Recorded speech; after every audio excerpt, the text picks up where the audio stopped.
I think it was harder to get into the program than to get into Harvard. So I got into that program. During my time, it was about 214,000 Africans. 214,000 people. Ooh. And we were just about 3,000 accepted, just 3K. I had cases where mentors were helping some entrepreneurs secure some government contract in general. If you're talking to a finance guy, don't talk to him about impact. We are helping Nigerians reduce poverty. Don't do that. We are investing 2 million naira. We are bringing out 5 million naira. That's what he wants to hear. That's good. Nigeria has a population of over 242 million, with people under the age of 45 making over 80% of this population. A large chunk of these people live in less than desirable conditions because of a lack of information about several life-changing opportunities available to them.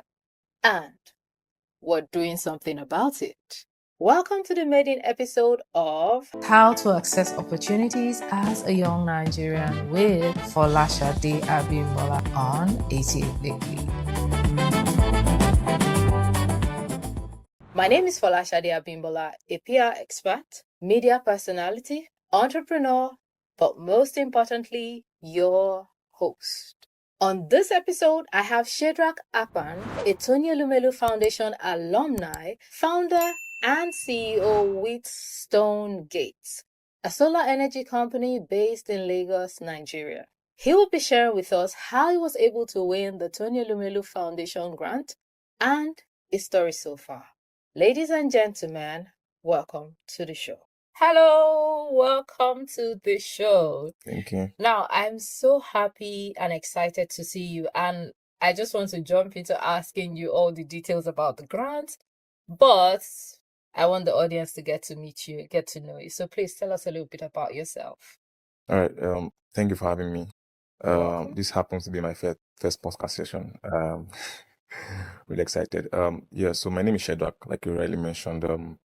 I am the founder and CEO of Stone Gates. I founded the company in 2020. We've been operating for 6 years now. Okay. Basically what we do is we provide solar energy solutions for household and business across Nigeria. And we have our footprint in about 11 states in Nigeria. That's impressive. I have a background in electrical electronics engineering. That's basically it. That's what I think people should know for now. A lot of people apply for this grant, this Tony Elumelu Foundation grant annually. It's $5,000, yeah? Yeah. Right. A lot of people apply, but few people are selected. My question is, why did you apply for the Tony Elumelu Foundation grant specifically, and how did you get to know about it? So I would say that a friend sent me the link. Okay. In 2018, I applied 2 times. I applied in 2018 and I applied in 2019. Okay. And then I can share the difference, like what changed, right? In 2018, first of all, I think in 2017 I had seen a solar panel in like our practical lab, and I just felt like in school. I just felt like let me just even do a research on what this thing is about. You get? I was thinking it was like something that we make in Nigeria, like steady. I got to realize that it's something that like we import basically. And so I started doing my research, and then I started like, okay, so this thing does not work alone. It works with inverter and batteries. And then I started doing my research, and then just felt like I wanted to do it as a business, right? So what I had in 2017, was just basic knowledge, right? And then in 2018, I spoke to my friends about starting up a business, solar company, and then most of them say I'm ambitious, so I was already pitching the business to them. And so a friend of mine just saw the Tony Elumelu Foundation, what's it called, and shared it with me. And then I applied. And I applied with Google information. When you don't know the business, you just see opportunity and then just want to shoot at it. So I applied with Google information. Now we have AI, right? So most people apply with AI. So I applied with that, and then you had a way of saving your your answers. So I saved the what's it called. And then I think on 22nd of March in 2018, the results were announced and I was not selected. Okay. And this Nigerian stuff, you see, Ujoro, they have, that's where I was, So I think in 2018, I had like 6 months to do my IT. So I now went to do like a proper solar training. And then I read a few business books, And then in 2019, I applied. This time I applied with so much seriousness. I keep telling people I did that application for 3 months. So it opens on the 1st of January and closes on I think, maybe 1st or 2nd of March. Okay. So I started the application on the 1st of January, and then I was answering questions. And then what I did was that you had like an option to save.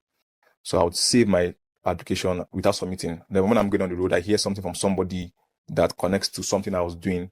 I go back and then I correct it. That's how I was doing it. I just kept it there. And on the final night, I submitted when I had already done everything. Well, you waited till the final day before Yes, submitting. because I thought of it. I said, what if I submit today now? Tomorrow something just drops. So I you kept wanted to put it everything in there. So I just kept it like that. And then on the final night, I submitted. I don't know if you have any section, any other area for in-depth like explanation, but if you have that, you can go ahead. But yeah, that's what happened. Then when I got selected in 2019, I now compared my application in 2018 and 2019, and it was not Ujuru. It was actually that I didn't know what I was in 2018. So that's it. Okay, so what would you say were the things, and you don't have to give specific details, like what would you say were the things that you did differently? I know that you said you went and studied more, you read business books, but why did you think that they selected your own business specifically? If you think you can pinpoint that. Yeah, so I think that the thing I did differently, based on the application, was that I used more of numbers. So it's just like saying many Nigerians, like what you did, many Nigerians suffer from malaria, for instance. Yeah. That How many? sounds exactly. So if you put in figures, 240 million Nigerians. And again, when you're talking about percentage, like for instance, you want to say 7% of Nigerians, 7% sounds good, but if you say something like 70.23%, it makes it sound more correct. So these are like Specific. very, very Specific things I details. did. And then one very simple thing I did, I got it from somebody who had taken the grant. Use correct English. As simple as that. Use correct English. Like That sounds very like those are the things I was looking at.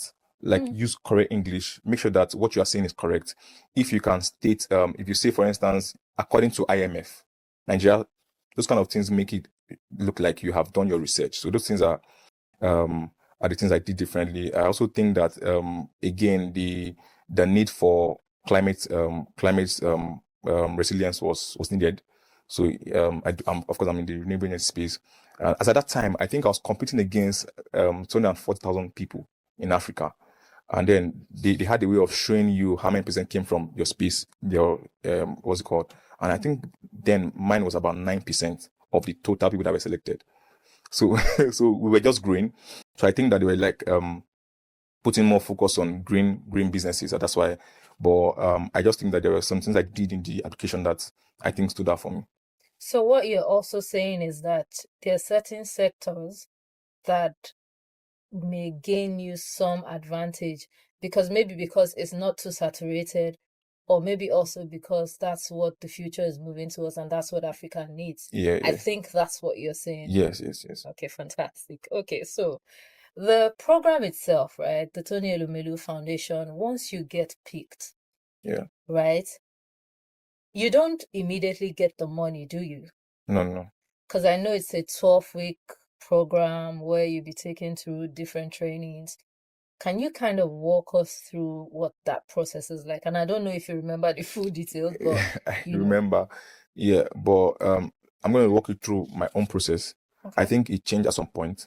All right. But I think they've gone back to the way it was before. But for me, so when they select you on the 22nd of March, you go into a 12 week. So when they select you, you are going to receive the funding, right? Then they'll take it. When they select you, Yeah, you are definitely going to receive the funding. Yeah, but there are things you need to do. If you don't do those things, would you still receive the funding? No, it now means that it's your fault. Okay. So you have to go through the 12-week training. It's a virtual training. And then I think they have something they call TOE way. Those are like, I think, specific lessons from Tony Elumelu himself. Okay. Right. So they do that, and then after the 12 weeks, they have to do some due diligence. You have to open an account, register the business. Yeah. Before you register, apply, you can apply without the unregistered business, right? Okay. But before you get the grant, you must have a registered business, get all of those things and do all of those things. And they have deadlines. Okay. So if you don't meet up with those deadlines, you would not get the fund. You know that it is you. You. But once they select you for the 12-week training, certainly if you do all of those things, you definitely get it. So if you don't get the money, it's definitely you or your village people. Exactly. Oh, you and your village people. That would have caused that for you not to get it. Okay, so I know that you went through like, okay, we've spoken about the application phase and Yeah. how you were able to get that. There's a training phase, right? Yeah. What were the sort of things that they taught you guys at the training phase? Very good question.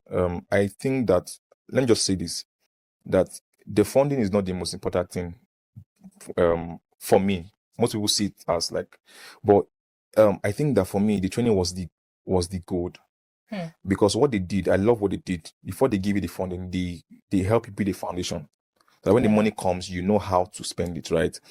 So they'll teach you basic finance, mathematics, teach you marketing, teach you understanding your problems.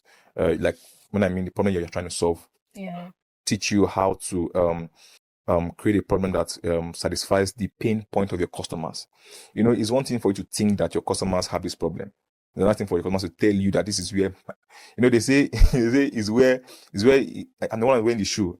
I don't know where the you get. So they teach you all of that so that you don't just throw away the money. So I think for me, and I think for most people who have gone through the training is actually the gold. You know, when we went through the training, the disbursement was taking time.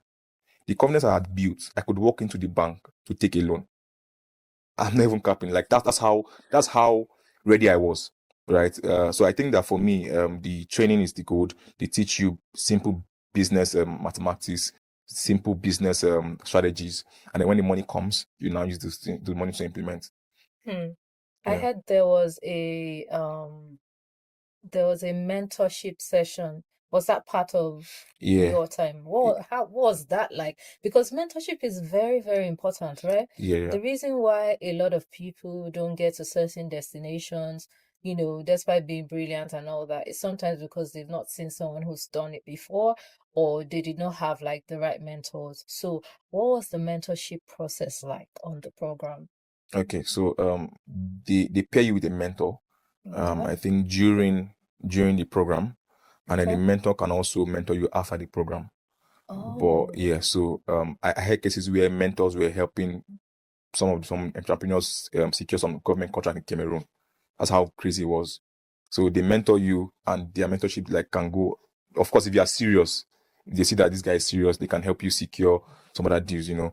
But should I say fortunately, unfortunately for me, I was paired with the mentor, but my mentor never replied my message. But that was fine. After the program, I think in 2023, I applied as a mentor on the program. I started mentoring people on the program, like as my way of giving back to the community. Well, at this point, I need to high five you. No, that high five is happening. What? Yeah, so mentored a couple of people on the program. Nice. Some of them secured the grant. I also they secured the grant and secured other grants, right? That's just story of another day. So you mentored some people, they were able to get that grant and they were still able to get some other grants. Yeah. In fact, like the most recent one, one lady in Oshogbo. I never met her before. I think I saw a post on the Instagram platform, and then I just commented that 6 years ago my life changed. And then she reached out to me. She was like, she applied, blah blah blah, and everything. That she was still waiting for the result. So I'm like, okay, that she can just get my contact. She was pained that she didn't meet me before she submitted. So she didn't get the grant. And then she had another opportunity. I think they call it, the grant was for just women. And then she reached out to me and said, this one is here, please mentor me. And I remember that we had like 2 nights proper mentorship, and then taught her basic market analysis, problem statement and solutions and everything. And then she went to pitch. She got the grant of 5 million. Oh my God, we need to bring you on our platform to come and take a class or a lesson or something so that will help people. I will talk to you about that later, but you know. So I've also heard something about like the alumni, the Tony Elumelu Foundation alumni. Like it has a list of some very important entrepreneurs in Africa. Has that helped you in any way? Is that something you've been able to tap into? Okay, so I belong to the Lagos hub. So they have like different hubs. I think they have different hubs Okay. because we have Lagos hub and we have, I think, a president for Lagos hub. So I think that's a place to connect. We see stories of alumni who are doing great things on the platform. It's an open space to network with other businesses. Have I been able to network with Passion on it. anybody? I don't think so. Maybe now is not the right time. You don't just jump into partnerships like that. But I think that it's a very great platform for people to connect and yeah. This is how to access opportunities as a young Nigerian, where we help young Nigerians between the age of 18 and 45 find life-changing opportunities available to them. If you want to be a guest, a partner, or a sponsor, send an email to ads@88lately.com. If you want to join our community, click on the link attached or in the comments. So you mentioned that some people, when they, apply, they don't have a registered business here. So many, they're just going in with an idea. Yeah. Did you register your own business before or after? I decided after. I went in with an idea too. It was just an Wow. idea. Wow, that's amazing. So guys, you can go in with just your ideas. If, again, talking about ideas, right? You may not know this, right? But how do you think that they select the sort of ideas that they go with, right? The people that they pick, what sort of ideas from the little that you know about it do you think, they pick up? Like, what are the factors that would make them like consider an idea? Okay. Let me just say this. So I'll start with sectors that I think stand better chance. Okay. Number one, agriculture. Okay. Number one, Africa agriculture. needs to eat. Yeah, agriculture. I think secondly, green economy. That's solar, recycling, everything. And that's very needed in Nigeria. So Yeah. I think basically, so there's something they call SDGs. So something goes. aha! Yeah. I was So waiting for us to go there. so Can you explain, the SDGs a little more? I know what it means, but yeah. there's some people that are watching that don't know what SDGs are. Okay. I think SDGs are basically, it was brought up by like the UN. They said Yeah. if the world Development goals. yes, if the world has to be a better place, we have to focus on I think 17 goals, right? And then your business has to be addressing one or two of those, right? So I think that businesses that address some core goals on that list, like I said, agriculture addresses I think zero hunger, maybe zero poverty or something like that, right? And like that. So I think that number one, agriculture, number two, green economy and everything. But then again, I think that there are some things that they look out for that I don't think they tell people. Like what? So even if you're not in the green economy, Yeah. you must show how your business incorporates sustainability. For instance, you are printing paper. You must tell them that this waste, the waste we get from paper, we are selling it to another company that is recycling it. You must impute that. You must not impute that, but if you want to stand in better chance, you should do that. You should. And then I think gender equality. What do you mean by gender equality? This part is interesting. What do you mean by gender equality? You must show how first of all, on your team, you have a very good blend of male and female. Okay. That's one part. You must also show how your solutions are addressing women and children. Women and children. They have a soft spot for that. I'm not saying that if you don't address them, you should force it. Yeah. But if your solution, let's say for instance, you say I'm training 1,000 women in Kwara, for instance, I think you stand a better chance than somebody who says that I'm training, and I'm just saying this, men. Or people. Exactly, generally. But why do you think that is? I think that of course they are. I think on the SDG goals you have gender equality, as a factor. Oh, and the fact that the playing field is not leveled at the moment. Yeah, exactly. So they are considering helping a little more so Yeah. that it levels it up. Okay, I get that. Yeah. And again, this is just my own study.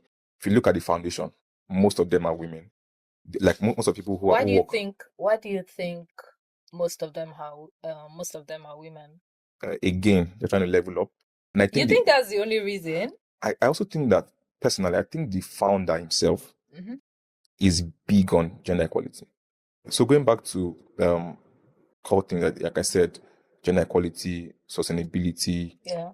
If your business addresses like poor people, marginalized people, Marginalized, okay. yeah, you stand a better chance. I'm not saying that if you don't address, for instance, my solutions are not for It's not solar is not not for for poor people. although you have people who do solar, like those small solar boxes, like Okay. lamps that for people in like rural areas. I don't do that, right?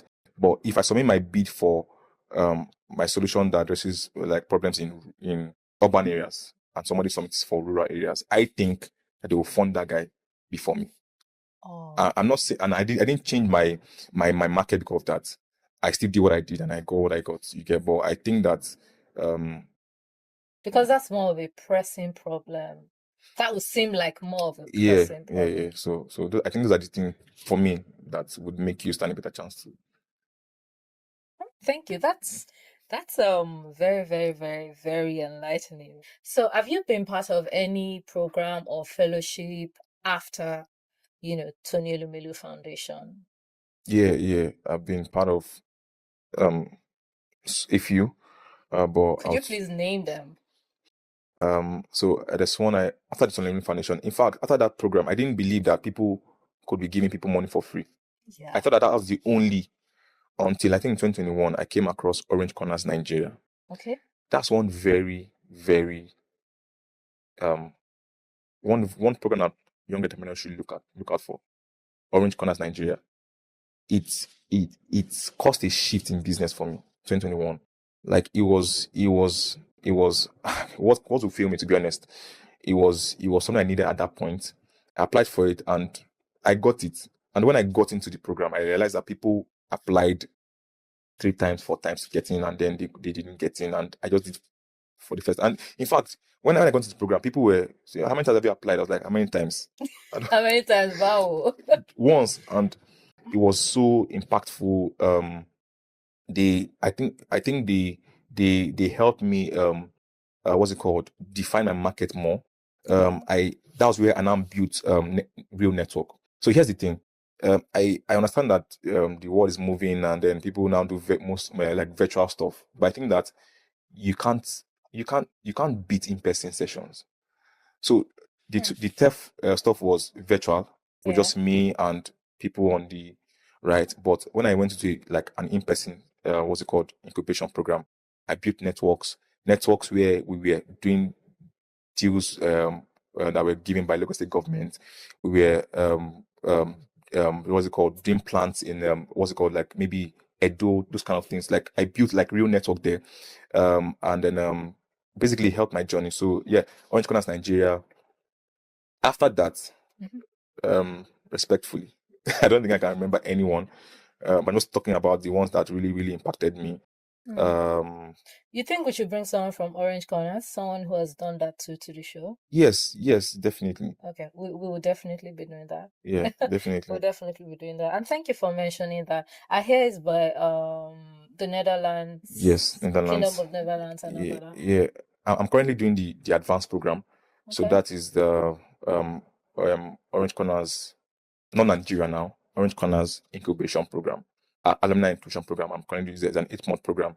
And then what we are doing here is mind blowing. In fact, I don't think I'll need an MBA after that program because they are touching on very crazy things that I didn't know that you could get these things for free, to be honest. So yeah, but you can only do that after you've gone through the Orange Corners Nigeria program. So it's just like an Oh. alumni program where like Orange Corners have like Orange Corners Morocco, Orange Corners Ghana, I think Jordan. So you now like bring everybody to like a single spot and then we do what we're doing. So yeah, I think Orange Corners is also a very, very important incubation program for Nigerians. So finally, I'd like to ask, how would you describe your journey so far? And I kind of want you to separate it to before Tony Elumelu Foundation, and after. Like, how has it really impacted your journey? Where are you at now in your entrepreneurial journey? Okay, so I'll say that before, before the program, I knew I was courageous, Yeah. but the program kind of amplified that. How? So while I was applying in 2019, I discovered I saw one information online that I think it was harder to get into the program than to get into Harvard. So I think they said, I think people who get in Harvard is like 1% or maybe 1.5% of people who applied. And for Tony Elumelu, it was around like maybe 1% too. So I got into that program. I think during my time, it was about 214,000 Africans, Oh, Lord. 214,000 people. Woo! And we were just about 3,000 that were selected, just 3K. And this is how it works. Let me explain it like this. So TEF fund 1,000 entrepreneurs. Yeah. Then other partners fund, let's say 200, 300. That makes it maybe 3,000 in a year. But Yeah. TEF has its own 1,000. 1,000. Okay. So after TEF, I think that after they've selected with their first 1,000, then other partners are now look for the best after 1,000. And fortunately for me, I was among the first 1,000. And Okay. that just made me realize that 214,000 people. No, there's nothing I cannot do. Yep. And so that just, in fact, I like that I had that courage going into business, because in 2020 when we started business, of course we got it fund in 2019, hoping that 2020 everything would just be rosy, and then COVID came. Oof. And companies were folding. Something happened that I really want to share here. So I was just at home and people were not moving. We were hearing these companies closing down because of this and everything. And then I saw that some companies were still making sales. We had Domino's Pizza like close to us, and I was still seeing their bikes. What's happening? And I went to their Instagram. I saw that they were doing zero contact delivery. So they were telling customers that we're going to deliver to you, but we're not going to touch you. Like, okay. I called my designer. I said, let's do zero contact solar installation. I'm telling you, that was it. Then boom, we started getting calls from Cross River, Ogun State, Badagry. I didn't invest all of the money in the business at first, but in 3 months, we had raised 5K in revenue. Ooh. Right? So that came from me beating over 20,000 people, you get. And then I moved in with that. And so currently, like I said, we have our footprint in 11 states in Nigeria. Yeah. We have done projects for big companies in Nigeria. I don't mention any name now. And then we're expanding. We have moved from just what's it called? Just rendering the services to Nigerians, to looking at how we can start producing our own inverters, batteries, and solar panels. We've started looking at bringing in investors because we have like traction. We have proof that this is working. That's where we are now, and I believe that between now and the end of the year, we should bring these things into life. Well, congratulations. Thank you. This has been a very, very educating session. I know that a lot of people will learn a lot from it. They will also be inspired from it. So I want to say thank you for coming. Do you have any last words for, young Nigerians who want to win grants, do entrepreneurship, like basically walk the kind of path that you have? One last word for them. Of course, it's not easy. Very difficult. Someone saying no to you does not mean that what you're doing is not doesn't make sense. Yeah. It might mean that people do not actually see it from where you're seeing it from. Nobody understands your business like you do. Okay. That's one thing I go with. When I go to pitch to an investor, maybe competition, and they say it's not good enough, I just think that you can't see it from where I'm seeing it from. And that might be my fault because maybe I didn't explain it very well. So yeah, it's not easy. So language matters? Yeah, and the people you're talking to also matters. Oh. If you're talking to a finance guy, don't talk to me about impact. We are helping Nigerians reduce poverty. Don't do that. We are investing 2 million naira. We are bringing out 5 million naira. That's what he wants to hear. Finance guy. If you're talking to let's say an impact guy, you talk about money. He's not going. So you can say, okay, we've mitigated maybe 4,000 tons of carbon Do you get? He Yeah. wants to hear that. So you have to understand who you're talking to and know what you should say to them. Yeah, that's just it. And as you walk the road, this stuff become clearer. You understand things better. Just keep moving. Don't stop. That's Thank you it. so much.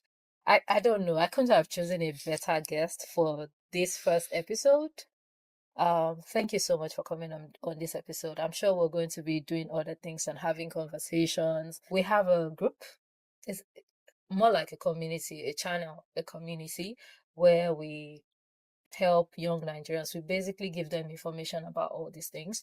And this Okay. is why we're also doing the podcast. A lot of Nigerians, a lot of young Nigerians don't know the amount of opportunities that are available, Yeah. right?